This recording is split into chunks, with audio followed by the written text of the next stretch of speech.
एक शब्द लिहिला आई आणि शीर्षक दिले एक दीर्घ कविता आणि शीर्षक दिले एक दीर्घ कविता. पुढची सगळी कोळीपण वाचून काढली प्रत्येकाने साक्ष निरक्षर या साक्ष निरक्षर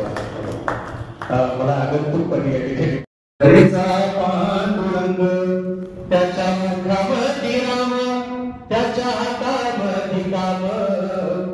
त्याच्या मुखामध्ये राम त्याच्या हातामध्ये काम नांगराच्या पासंगे बापईतेच्या धाम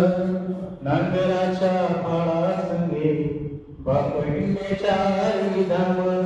विठोबा गीतेवर बाप हाकतो पाभर विठोबा गीतेवर बाप हाकतो पाभर तोटी भर आईच मुखे विठूचा गजर एक जगाशी उद्धारी एक जगण्या उभारी. पंढरीचा विठ्ठल आणि बापामध्ये काय सांगण्याचा